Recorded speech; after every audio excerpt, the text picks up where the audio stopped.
कुछ ही लोगों को हिंदू धर्मशास्त्रों का ज्ञान है, अधिकांश को नहीं है, और इस्लाम के विषय में बिल्कुल भी ज्ञान नहीं है।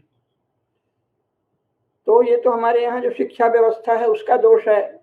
और फिर भी जो लोग जुडिशियल ऑफिसर हैं, यानी न्यायिक, आजकल न्यायाधीश कहा जा सकता है, जज हैं, क्योंकि ये एंग्लो सेक्शन लॉ के अंतर्गत जज हैं, वो कोई न्याय जो हमारे यहाँ होता है कि धर्म के पक्ष में निर्णय देना ही न्याय है, वो तो उनसे लेना देना नहीं है। तो बार-बार अपने लोग जुडिशियल ऑफिसर कहे, अपने लोग तो जुडिशियल ऑफिसर कहे। ठीक है, सीनियर तो जो हमारे माननीय जुडिशियल ऑफिसर्स हैं उनको उस विषय पर कभी नहीं बोलना चाहिए जिसका उन्हें ज्ञान नहीं है। जैसे किसी ने एक बार, कोई उनके सामने गया भी नहीं था कि आप परिभाषित करिए कि हिंदुत्व क्या है, और उन्होंने बीच में किसी ने टिप्पणी कर दी कि हिंदू एक जीवन शैली है। मतलब इतनी मूर्खतापूर्ण बात है। संसार में ऐसी कौन सी चीज है जो जीवन शैली नहीं है? पिशाचों की भी एक जीवन शैली होती है, कम्युनिस्टों की भी जीवन शैली है, इस्लाम की भी जीवन शैली। निरर्थक कथन के लिए हमारे माननीय न्यायमूर्ति लोग क्यों इतने उतावले रहते हैं? तो ये जो अभी का संदर्भ है उसमें मुख्य बात यह है कि समझौते का आधार क्या है, जो आपने सरलता से कह दिया। समझौता अगर सचमुच होना है तो फिर पूरी बात होनी चाहिए, क्योंकि सनातन धर्म का जो नियम है उसके अनुसार तो केवल सीता माता के चरण में चोंच मार के भगा था जयंत। तो भगवान राम ने जो बाण छोड़ा उसमें तीनों लोक में घूमता फिरा, कहीं जगह नहीं मिली, पर सबने सुझाव दिया कि जाओ उन्हीं की शरण में। तो जब उनकी शरण में आ गया तो उन्होंने क्या किया? तुलसीदास जी ने उसका वर्णन किया है, कीन मोह बस द्रोह यद्यपि तेहि कर बध उचित, प्रभु छाड़ो करि छो को कृपाल रघुवीर सम, एक नयन कर तजा भवानी। यानी चरण में चोंच मार के भगा था, इसलिए उसकी एक आंख फोड़ दी गई। और ये इसे कहा गया कि भगवान बहुत बड़ा अनुग्रह कर रहे हैं। भगवान से ज्यादा अनुग्रह करने वाला और कौन है कि एक ही आंख फोड़ी। तो फिर ये जो हुआ है इतने वर्षों तक मंदिरों का ध्वंस, उसका क्या दंड है ये स्पष्ट है।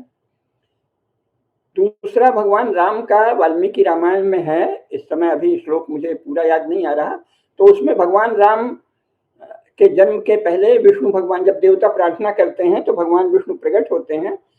तो वो कहते हैं कि देवताओं डरो मत, मैं उत्पन्न हो रहा हूं अपने अंशों के साथ, और रावण का पुत्र पौत्रों सहित, सचिवों सहित संपूर्ण वंश का सर्वनाश करूंगा। तो ये तो भगवान राम का विधान है। तो जो हिंदू धर्म को मानने वाला अगर कोई है तो वो तो इस्लाम के लिए क्या दंड देगा ये स्पष्ट है। जब दंड की स्थिति होगी तो उनका वंश नाश करना पड़ेगा, समूल वंश नाश। तो अब ये नहीं जानते तो फिर फालतू टिप्पणी करते हैं। मान लो वंश नाश नहीं करें तो इस पर सहमति हो सकती है कि भाई आप लोग जितने भी मंदिर हैं उनको तो समर्पण करके, जैसे कहते हैं कि मुंह में एक तिनका रख के समर्पित करना, शरण में आना, त्राहिमाम करना कि बहुत पाप हुआ है, हम अधम हैं, हमसे ज्यादा अधम कौन होगा, हम तो मनुष्यता के लिए कलंक हैं, कहीं मुंह दिखाने के लायक नहीं है, जो आप कहिए वो प्रायश्चित करें। लेकिन इसके साथ फिर उन्होंने जो कुछ भी धन अर्जित किया होगा वो सब उसका दंड देना पड़ेगा, क्योंकि पूरे मंदिरों का जो क्षतिपूर्ति है वो तो असंभव है। लेकिन फिर भी जो कुछ भी धन इन्होंने, कहीं वक्फ बोर्ड, अब एक तमाशा मच गया है भारत में, और मदरसा वगैरह में जहाँ भी इनके पास कोई भी संपत्ति है, धन है, वो सब समर्पित करनी पड़ेगी कि आज से ये हिंदू धर्म के कार्य के लिए होगा, हम लज्जित हैं। तो उसमें फिर ये समझौता हो सकता है अधिक से अधिक कि जो धर्मनिष्ठ हिंदू हैं वो कह दें कि ठीक है, जब हम पूर्णतः सत्ता में आ जाएंगे, जब भारत में धर्म में राज्य होगा, तब भी हम तुम्हारी अगली पीढ़ियों का वंशनाश नहीं करेंगे, छोड़ देंगे। इससे अधिक तो कोई समझौता हो ही नहीं सकता। माने हम तुम्हारा संपूर्ण समूल नाश नहीं करेंगे, ये तो हम मान सकते हैं, लेकिन सबसे पहले तुम सब समर्पित करो, और जो कुछ भी तुमने कहीं भी धन संचित कर रखा है वो सब हिंदू धर्म के कार्य के लिए लगेगा, ऐसा प्रायश्चित करो, मुंह में तिनका दबाकर शरण में आओ हिंदू धर्म की। और जो भी प्रायश्चित हमारे धर्माचार्य बताएं, गंगा जल लेना, तुलसी और गंगा जल लेना, गोबर का थोड़ा सा गोबर खाना, पंचगव्य खाना, वो सब करें।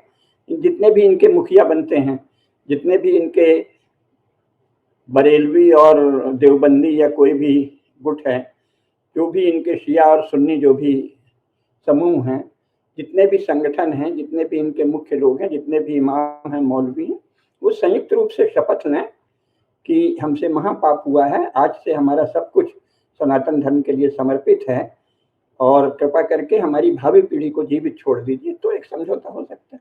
और तो किसी समझौते की गुंजाइश ही नहीं है। तो अब क्या कहा जाए कि न्यायमूर्ति क्या कहते हैं इसमें, और क्या समझौता? समझौते को कुछ है ही नहीं है।